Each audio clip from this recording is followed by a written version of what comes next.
Welcome into another Kansas City development segment here at the live desk. I am Janae Hancock, joined by the one and only Thomas Friestad with the Kansas City Business Journal. Thomas, before we jump into everything, how are you doing today?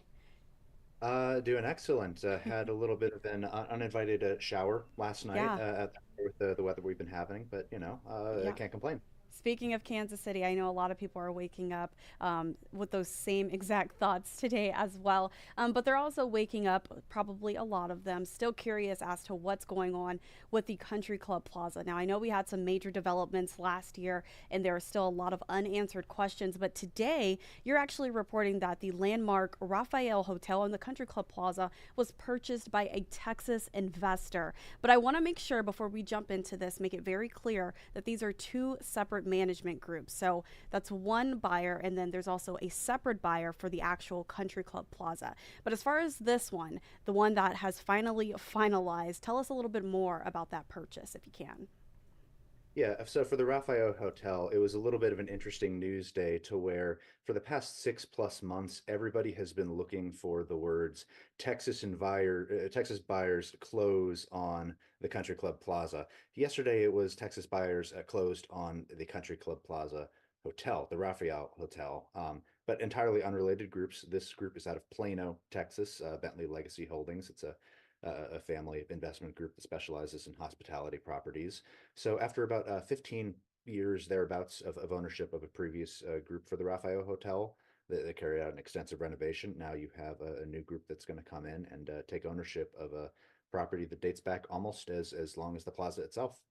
And I want to talk about the significance of this purchase here in a bit, but I do just want to point out what you said. I think it's pretty unique that so many Texas investors are interested in properties here in Kansas City, but specifically the Country Club Plaza. Why do you think that is?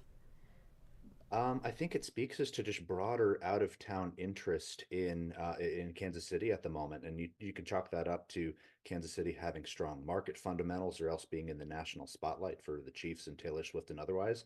But whether it's Texas investors, multiple Texas investors looking around the Country Club Plaza, whether that's a group out of Chicago looking to help with the Berkeley Riverfront's redevelopment, whether it's a New York developer, Samara Road, looking to do the West Bottoms, you have a lot of groups with a lot of big ideas for what potentially underexplored or underdeveloped parts of Kansas City can be, and I think they're looking to realize those visions.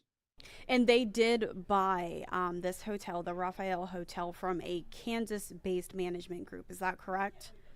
Yes, the it was a family-owned group out of Salina, Kansas, family group that owned Blue Beacon International, which is a truck wash company, not international truck wash company.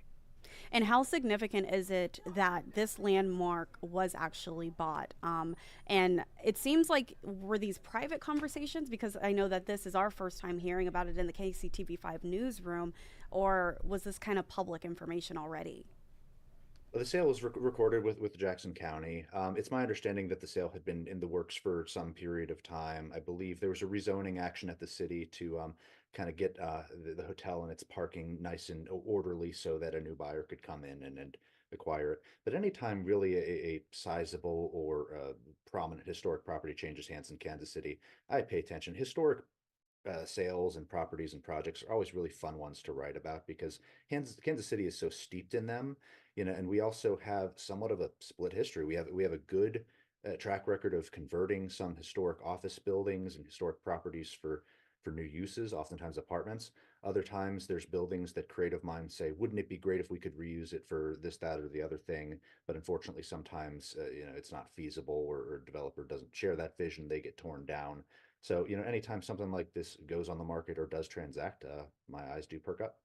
Yeah, and speaking of what it will be used for, I want to make sure we make that very clear. Do we happen to know what it will be used for? To the best of my knowledge, still a hotel for the time being. I have no indication that it will not be a hotel. We'll wait and see if the new ownership group has any potential renovation plans for the property. They have not communicated that one way or the other yet, but it's still early. The sale just did close last week, so to be determined. And as far as the price tag, we don't know how much they bought the hotel for. We do not have a confirmed price. We know that they took out a $28 million loan in connection with the sale, which in my experience often can represent the floor for what the purchase price is, because oftentimes the purchases come from a combination of equity cash and debt from loans of different sorts. So to the extent that matters here, that's the case.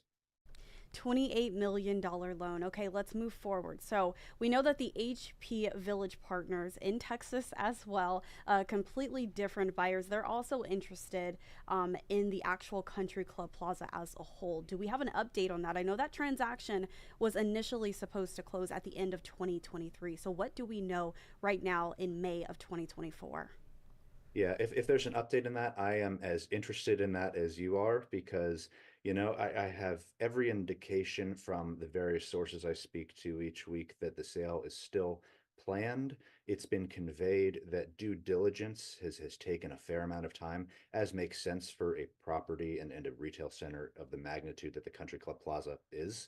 I can't underscore enough how kind of irregular the sale process has been, and maybe it makes sense given the public interest around the plaza, but normally when a property transacts, the buyers, the brokers, the sellers, the stakeholders involved keep things relatively hush hush, often sign non-disclosure agreements to make sure that nothing could possibly get in the way of the sale. Here, it's a case where we knew about the sale ahead of its first scheduled closing date. I think the first reports on this broke in October, some number of months ago. So, we have a whole kind of the broad strokes of a vision for the Country Club Plaza painted out entirely secondhand from people who the buyers have even have spoken to in this market, stakeholders in the plaza, city officials who've gone down to Highland Park Village to go visit them. So we have a general idea that they want to improve the infrastructure, maybe target a few different development sites there, explore how that could look, but nothing from the group itself, and we probably won't until things get buttoned up if they do.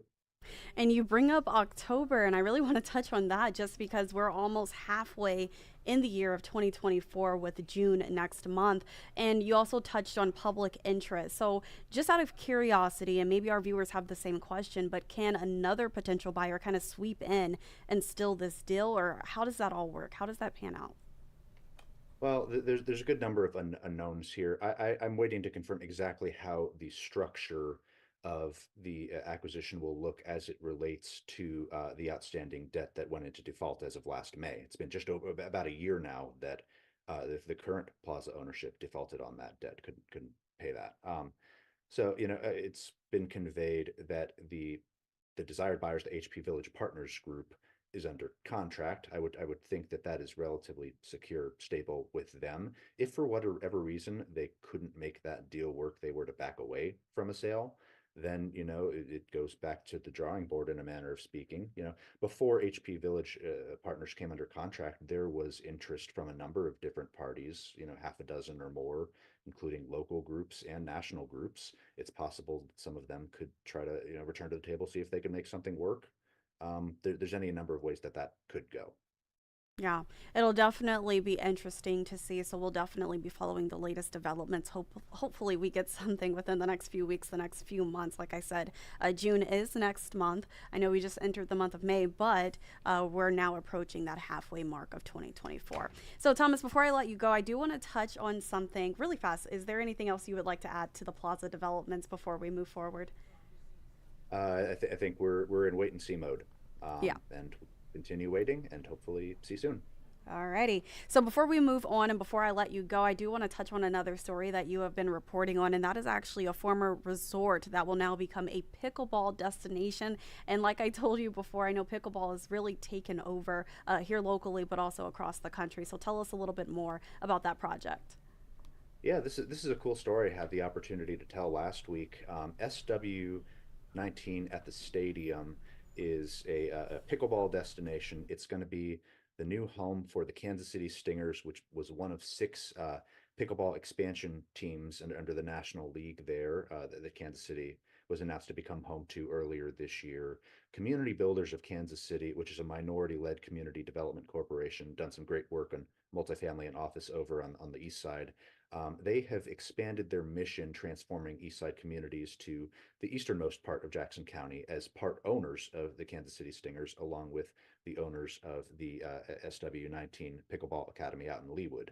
So the Cocoa Keys Resort, which closed during the pandemic, they have worked to gut that facility, remove the water slides, the play structures, what have you, in recent months. And their hope is by later this summer, potentially, they say by August, they want to put in 8 pickleball courts, food and beverage component, and a facility where players of all skill levels can go there and learn the sport.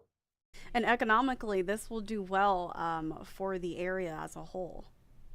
Yes, something they emphasize, community builders emphasized as Yeah. as a drive of the project. There's really not a lot of pickleball offerings in Eastern Jackson County for youth that really could benefit from that. You've got Serve in the metro, you've got Chicken and Pickle. They say this is going to be entirely different from that, while also kind of being part of the rising tide that pickleball has become here and nationwide. And you talk about the youth, and it's going to be, we're talking about summertime as well. So I know that that will definitely be useful during that time as well. So, Thomas, is there anything else before I let you go that you would like to touch on? Uh, a lot of fishing lines in the water. We'll see which ones start to show signs of life first. That's a great way to put it. Well, we will definitely see and talk to you next week for Kansas City development. I know we have a lot of interest here regarding that Country Club Plaza, and I promise here in the KCTV5 newsroom, we will be sure to keep you all posted. And we will definitely speak to Thomas Friestad once again when he has new developments as well. So thank you so much for joining me here at the live desk. I am going to leave you all with a live shot overlooking the Country Club Plaza.